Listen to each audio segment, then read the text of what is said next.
مولانا آج قبلہ کا بیان انشاءاللہ سماعت کریں گے۔ اور آئیے حضرت کے بیان سے پہلے حضرت کے استقبال کرتے ہیں۔ ماشاءاللہ کافی وقت ہوا ہے حضرت کا بیان سنیں، کچھ کئی مہینوں سے ہم لوگ حضرت کا بیان نہیں سنے اور حضرت سب کو انتظار تھا بڑی شدت سے بیان سننے کا موقع ملا کہ انشاءاللہ حضرت کا بیان ہوگا اور حضرت کا بیان آپ کا ہی نہیں نعرہ تکبیر، نعرہ رسالت، حضرت اعلیٰ حضرت علماء اہل سنت حضرت مولانا عبد الرضا ادھری صاحب قبلہ، نعرہ تکبیر، نعرہ رسالت۔ یا رسول اللہ۔ السلام علیکم ورحمۃ اللہ وبرکاتہ۔ نحمده ونصلي على رسوله الكريم، أما بعد فأعوذ بالله من الشيطان الرجيم، بسم الله الرحمن الرحيم، إن المنافقين في الدرك الأسفل من النار، قال النبي صلى الله عليه وسلم أهل البدع كلاب أهل النار، آمنت بالله صدق الله العظيم وصدق رسوله النبي الأمين المتين المبين الكريم، ونحن على ذلك لمن الشاهدين والشاكرين، والحمد لله رب العالمين، ببركة إن الله وملائكته يصلون على النبي يا أيها الذين آمنوا صلوا عليه وسلموا تسليما۔ ونشرف اللهم صل على سيدنا ومولانا محمد معبر الهدى والكرم وعلى آله وصحبه وبارك وسلم۔ صلاة والسلام عليك يا رسول الله صلى الله عليه وسلم۔ وقت ہو رہا ہے 11:55۔ یہ تقریر سننے کا وقت نہیں ہوتا ہے بلکہ لفظوں سے تکرار ہونے کا وقت ہوتا ہے۔ 12 بجے تقریر نہیں سنی جاتی ہے، یہ لفظوں کے تکرار کا وقت ہوتا ہے۔ اب جب لفظوں کا تکرار ہوتا ہے تو کیا ہوتا ہے؟ تکرار لفظ بے معنی، جب لفظ کا تکرار ہو تو وہاں پر اس کے لفظ کا کوئی جگہ باقی نہیں رہتی ہے۔ علامہ سعدی کہتے ہیں لفظ تکرار لفظ بے معنی، جب وقت زیادہ ہو جائے تو کیا سنیں گے بھائی؟ جو بھی سنا تھا وہ بھائی سے برکت و نعمت تھا۔ کچھ وقت ملا، آپ کی سماعت کی توجہ اس بات کی گواہی دے رہی ہے کہ شاید آپ ہمیں بھی سماعت کرنے کا شوق و ذوق رکھتے ہیں۔ رکھتے ہیں کہ نہیں رکھتے؟ جی حضرت، ویسے تو ہمارے سماعت کا ذوق و شوق لوگ رکھتے ہیں، لیکن دوسرے دن کان کے پردوں کو چیک نہیں کرانا پڑ جاتا ہے، اس لیے کہ سماعتوں کا ذوق ہمارے جو ہے وہ برداشت نہیں ہوتا ہے، بمشکل برداشت ہوتا ہے۔ لیکن اپنا یہی مزاج ہے، تیری دوزخ سے تو کچھ چھینا نہیں، کل دنے پہنچا رضا تجھ کو کیا۔ ہمارا جو مزاج یا ہمارے اکابرین نے جو ہمیں مزاج دیا ہے وہ یہی ہے کہ ہمارے بزرگوں نے جو ہمیں بتایا ہے ہم ان چیزوں کو آپ تک پہنچانے میں نہ یہ دیکھیں کہ یہ کیا کہہ رہے ہیں، نہ یہ دیکھیں کہ یہ کیا کہہ رہے ہیں، نہ یہ دیکھیں کہ یہ کیا کہہ رہے ہیں، ہم تو یہی دیکھیں گے کہ ہمارے اکابرین نے جو تعلیمات اصلیہ دینیہ اصول عقائد کے جو معمولات مرتب کر کے تحریر قلم بند فرمایا ہے اس کی اصلیہ ہے نا، تو ہماری دین جو اصل ہے وہ یہی ہے۔ درود پاک پڑھیں تو انشاءاللہ آپ کی طرف متوجہ ہوتے ہیں۔ اللہ تعالی وعلى آله وصحبه وسلم۔ صلاۃ و سلام علیک یا رسول اللہ صلی اللہ علیہ وسلم۔ ایک مرتبہ اور درود شریف پڑھیے۔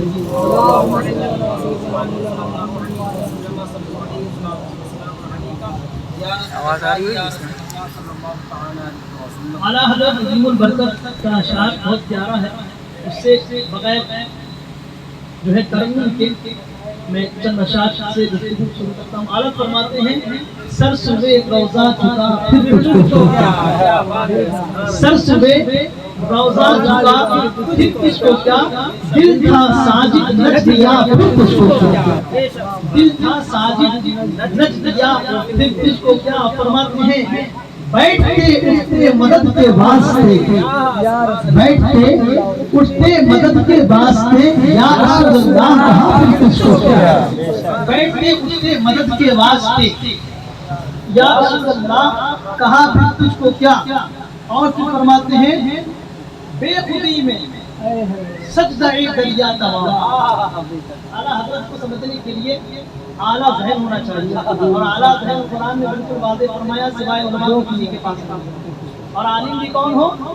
اعلیٰ حضرت کا یا ہوا سند یافتہ عالم، آج کا نہیں ملتے ایسا جاہل ہے نا، اور خاص طور پہ تو ڈپلوما والا بینگلور والا ڈپلوما دیکھا ہے نا، وہ والا تو بالکل نہیں چلے گا، ہمارے آگے نہیں چلے گا، اور وہ بہت بڑی بات ہے، وہ تو فقیہ سے پہنچ گیا تو بات الگ ہے۔ کیا فرماتے ہیں؟ کہتے ہیں کہ بیٹھ کے اٹھتے مدد کے واسطے یا رسول اللہ کہا، کیا فرماتے ہیں کہ بے خودی میں سچ کا ایک دریا دوا، بے خودی میں سچ کا ایک دریا دوا، نام پاک ان کا، نام پاک ان کا جپا پھر تجھ کو، نام پاک ان کا جپا، جپا مطلب کیا ہے؟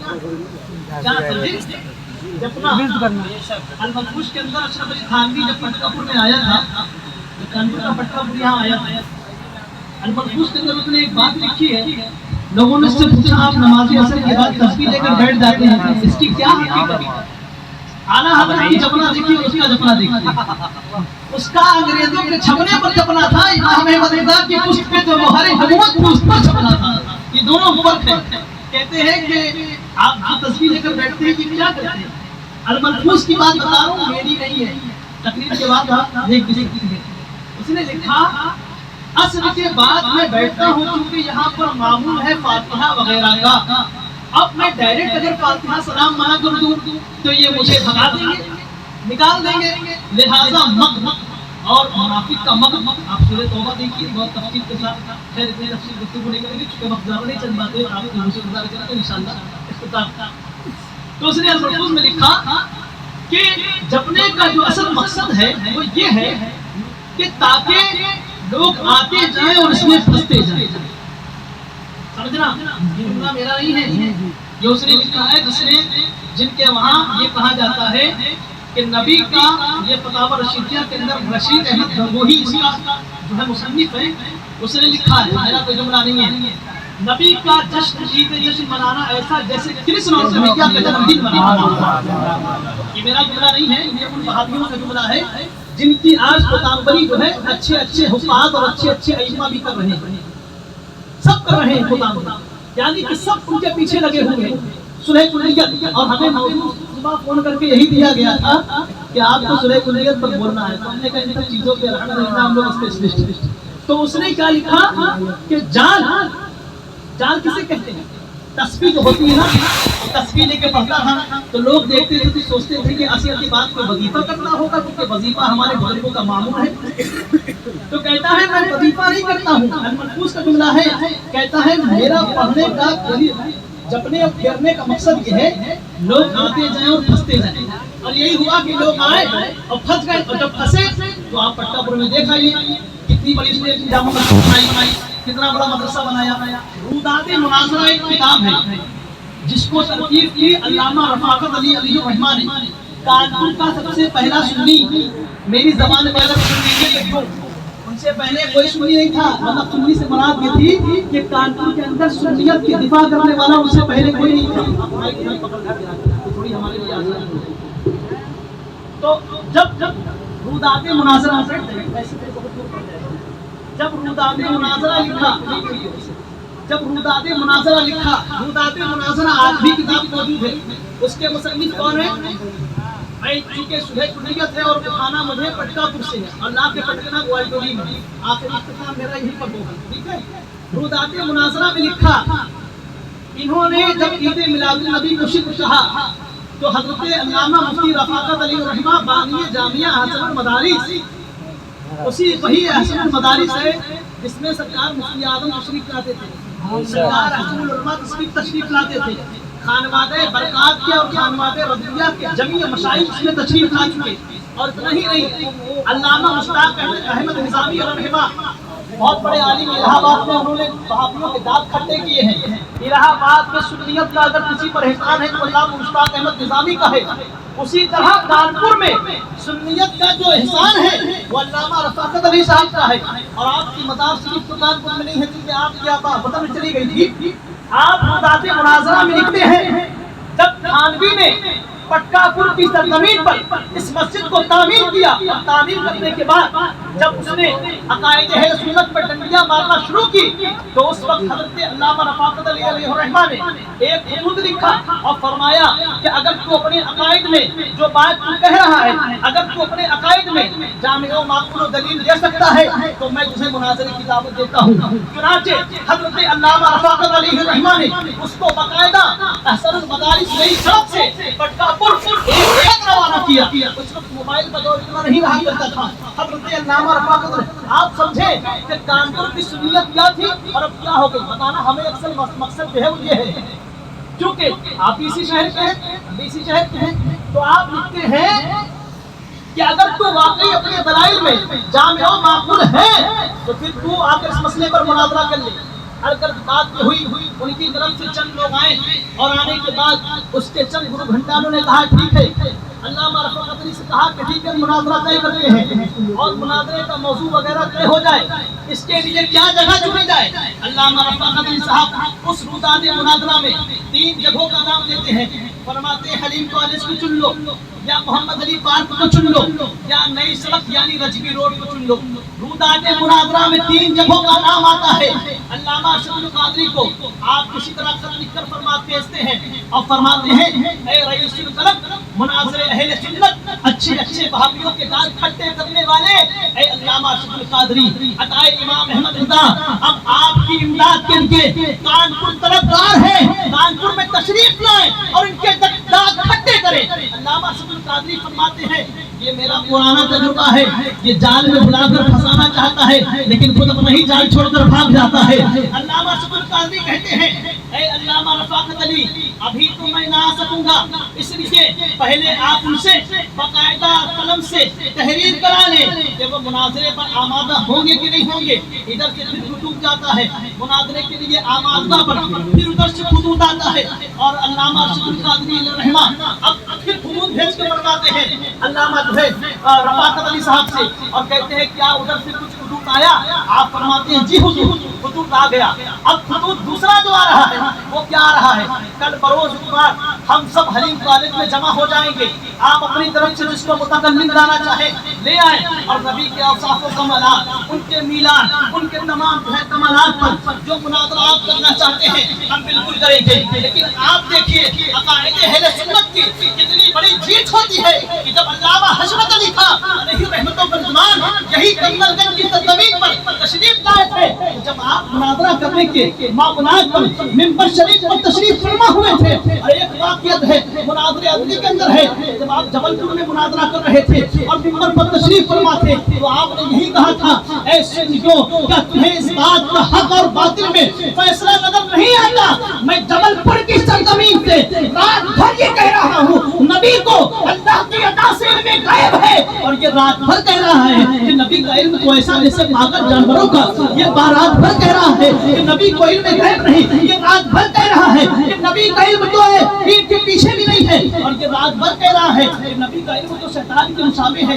علامہ ارشد القادری تشریف لاتے ہیں، علامہ رفاقت علی صاحب ہے، علامہ مشتاق احمد نظامی ہے، اسی کانپور کے روزانہ مناظرہ کے اندر ہے کہ جب سب تشریف لائے، تشریف لانے کے بعد علامہ ارشد القادری نے فرمایا میں ان کے مغز سے بہت واقف ہوں، لہذا آپ نے خطوط میں کتنے نام لکھے تھے؟ فرمایا حضور میں نے 3 نام لکھا تھا۔ کہا کس جگہ کا؟ کہا حضور میں نے ایک حلیم کالج کا نام لکھا تھا، دوسرا رجوی روڈ کا نام لکھا تھا، تیسرا محمد علی پارک کا نام لکھا تھا۔ اب علامہ ارشد القادری کیا فرماتے ہیں ان کا جال پرانا ہے مگر کا، میں یہ چاہتا ہوں ایک آدمی حلیم کالج میں پہنچ جائے، ایک آدمی رجوی روڈ میں پہنچ جائے، ایک آدمی محمد علی پارک میں پہنچ جائے، تاکہ یہ خبیث جہاں پہنچے وہاں یہ بات کو بالکل عیاں کی جائے یہ رضا کے نیزے کی مار ہے، یہ عدو کے سینے میں کار ہے اور یہی کار آر سے پار ہے۔ علامہ ارشد القادری آگے فرماتے ہیں تینوں جگہ کو لوگوں میں متعین کیا گیا۔ مشتاق احمد نظامی رجوی روڈ میں ہے، حضرت علامہ رفاقت علی صاحب ہے محمد علی روڈ میں ہے، حضرت علامہ ارشد القادری حلیم کالج میں سب تشریف فرما ہے۔ اب روداد مناظرہ میں آگے کیا فرماتے ہیں؟ اللہ کہتے ہیں سب جمع ہو گئے، اب 1 دن نہیں، 2 دن نہیں، 3 دن نہیں، کئی دن تک کے باقاعدہ مناظرے کا انتظار کیا گیا. آخر کار حضرت علامہ رفاقت علی سے دیکھا نہ گیا، فوراً آپ مکہ پور پہنچ گئے. ان کی مسجد میں جب گئے اور جانے کے بعد کہا یہ بتاؤ تمہارا گرو بھنڈار اشرف علی تھانوی کہاں ہے؟ جیسے ہی یہ بات کہی ان لوگوں نے کہا اشرف علی تھانوی کون؟ کہا تمہارے وہاں جو ہے جو تمہارا امام بنا بیٹھا ہے، یہ دیکھو فلاں فلاں دن میرا اس نے مناظرہ طے ہوا تھا اور اس نے راہ قرآن کو اختیار کیا. حال یہ ہوا نہ اس نے علامہ رفاقت علی سے ملاقات کیا نہ مناظرہ کیا، اور اپنی دم دبا کر وہ بھاگ نکلا. اور بھاگنے کے بعد جب وہ آوازہ نہیں ہوا، یہی شہر کانپور تھا جہاں علامہ رفاقت صاحب نے باقاعدہ بڑی بڑی پمفلیٹ چھپا کر پورے شہر میں اس بات پر چرچا کرایا تھا. اے سنیو تمہیں مبارک ہو، آج اس رفاقت علی کے ذریعے تمہاری فتح ہو گئی ہے. اور وہی دور تھا جب علامہ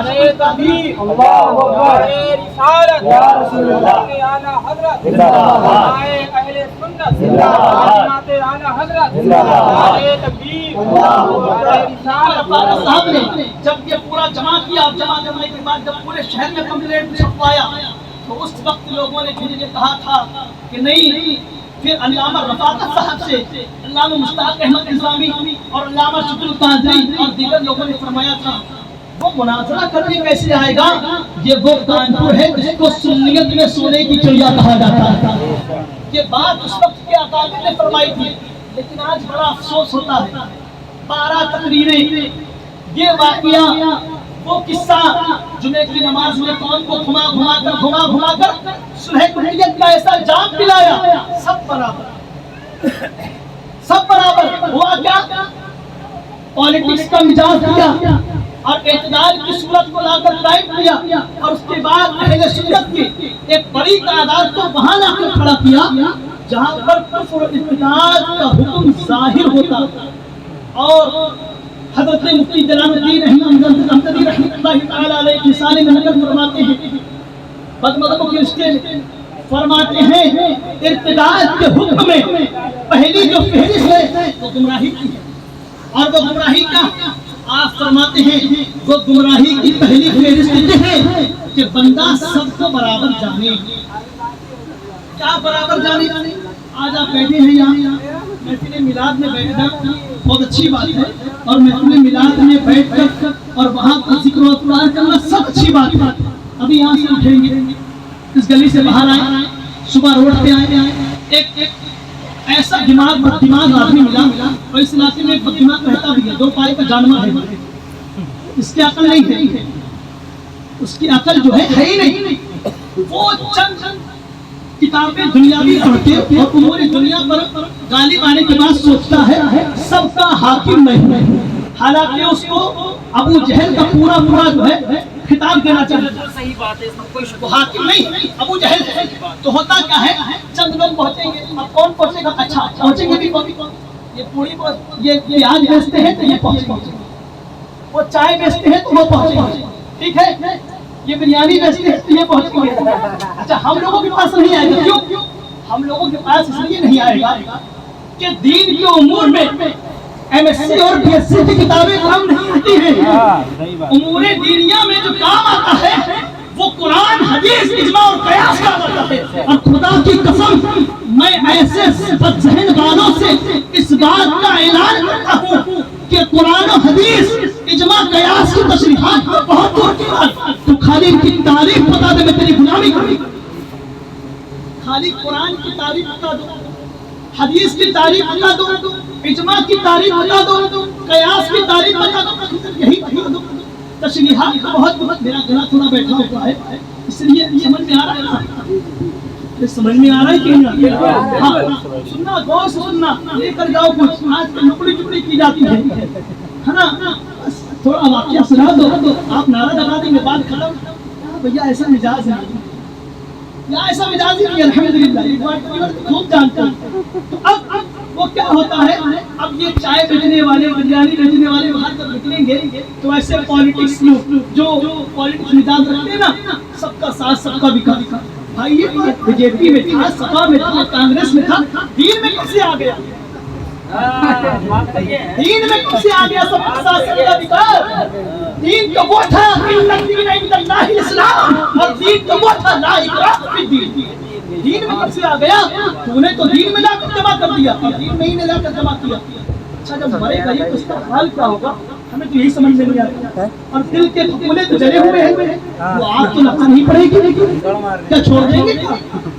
ارے چھوڑ دیں گے کیا؟ یہ مائک ہمارا، زبان ہماری ہے، گھر ان کا ہے، کرسی ان کی ہے، چلے گا تو بھائی ہے، چلانا تو پڑے گا ہی۔ بتانا مقصد یہ تھا اہل سنت والجماعت میں جو گھن لگے۔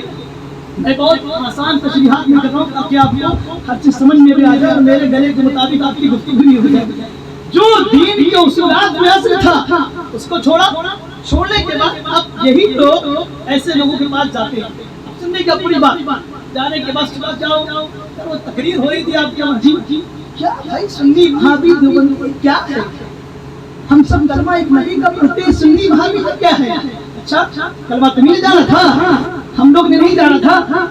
کیوں بھائی کلمہ تمہیں نے خالی جانا تھا؟ کلمہ ہم نے نبی کا پڑھا ہے، اور نبی نے کلمے کی تصریحات جو بتایا ہے وہ بھی ہمیں نے پڑھا، وہ بھی ہمیں نے پڑھا، تم نے نہیں پڑھا۔ اور تم نے تو کلمے کہاں کے لیے ادا کیا؟ چلو اچھا کلمہ اگر تم نے پڑھا ہے تو قرآن سے دوسرے قرآن کیوں بتا؟ کلمہ اگر پڑھ لیا تو کلمے کہاں کیا ہے؟ قرآن کریم میں الف لام میم ناصر کیا لوگ اس گھمنڈ میں ہیں؟ اتنا کہنے پر چھوڑ دیے جائیں گے ہم ایمان لانا۔ اچھا وہاں کلمے کا ذکر کیا ہے، ترجمے کا ذکر کیوں؟ کلمے کا ذکر آنا چاہیے، ترجمے کا کیوں آنا چاہیے؟ اس لیے ترجمے کا آیا تاکہ کلمہ سب پڑھیں گے، ترجمہ سب اپنی منطق کے مطابق کریں گے۔ تو قرآن نے اس کا بھی لفظ دیا اور فرمایا کہ اتنا گھمنڈ میں ہو، اتنا کہنے پر چھوڑ دی جاؤ کہ ایمان لانا اللہ اور اس کے رسول۔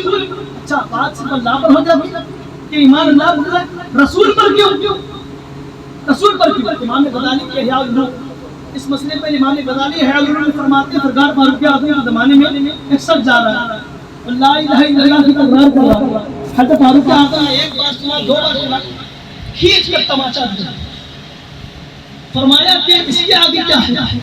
فرمایا میں نے سنا ہے کہ لا الہ الا اللہ سے جنت کا دروازہ کھل جائے گا۔ فرمایا جنت کا دروازہ لا الہ الا اللہ کو کھلنے والا نہیں بلکہ محمد رسول اللہ کا کھلنے والا ہے۔ بے شک تم کیا سمجھتے ہو لا الہ الا اللہ سے کھل جائے گا؟ کیا اس کی تشریح کیا؟ اللہ اللہ کرنے سے اللہ نہیں ملے گا، یہ اللہ والے ہیں جو اللہ سے ملا لیتے ہیں۔ تم کیا سمجھتے ہو کھل جائے گا؟ نہیں کھلے گا۔ فرماتے ہیں کہ اب اس کی قرآن کی تشریحات کیا ہے؟ تشریح میں کیا قرآن کی تشریح کیا ہے؟ تفسیر جلالین، تفسیر مدارک، تفسیر ابن عباس، تفسیر نعیمی، تفسیر روح البیان، تفسیر ابن کثیر، تفسیر نبی، تفسیر عزیزی، تفسیر بہقی، سب تھا۔ ایک نہیں، دو نہیں۔ تم کہو کہ تفسیر نعیمی نہیں مانے گی اسی کے وہ اعلیٰ خلیفہ بھی نہ مانو، تفسیر ابن کبیر تو مانو۔ علمی گفتگو ہے، چند بات میں کرو۔ اب جب ان چیزوں کو اٹھایا جائے گا تو اس کی تشریحات میں چلیں گے۔ علماء فرماتے ہیں کہ اس سے اس بات کا بالکل ظہور یعنی ظاہر ہو جاتا ہے اس لفظ سے کہ آدمی صرف یہ کہے کہ ہم ایمان لے آئے اللہ اور اس کے رسول پر، فرمایا اس سے اس کا ایمان مکمل نہیں ہوتا۔ فرمایا کس چیز سے مکمل ہوگا؟ نماز سے، روزے سے، حج سے، زکات سے، اس سے بھی نہیں ہوگا، اس سے بھی نہیں ہوگا۔ اچھا ایمان لانے کے بعد جو علماء نے قول تحریر فرمائے ہیں ضروریات دین تو یہی ہے، نماز ضروریات دین سے ہے کہ نہیں ہے، روزہ ضروریات دین سے ہے کہ نہیں ہے، حج ضروریات دین سے ہے کہ نہیں ہے، ضروریات دین سے ہے، اور اگر اس کا انکار کرے تو کافر ہو جائے گا۔ آپ فرماتے ہیں کہ اگر کوئی شخص یہ کہے کہ ہم ایمان لائے اللہ اور اس کے رسول پر اور اسی پر اتباع کریں، یعنی یہ کہے کہ اسی بس ہے، تو آپ فرماتے ہیں اس پر ہرگز بس نہ ہوگا۔ یہاں سے مراد یہ ہے کہ اللہ اور اس کے رسول پر ایمان کیسا لائے۔ اب اس کی تشریحات کہاں ملے گی؟ سیاست کی حدیث پاک، بخاری، مسلم، ابن ماجہ، ابو داؤد، نسائی، امام بہقی، ان سب کی جب جمع کریں گے اس کی تشریحات اس میں ملتی ہیں۔ وہ تشریحات کیسے ہیں؟ وہ تشریحات ایسے ہیں، شارح محدثین نے اس میں کلام کیا، فرمایا خدا کو ایک کہتا ہے۔ اب یہ بتاؤ خدا کے واجب الوجود ہونے میں کیا لکھا؟ اللہ کی بصارت میں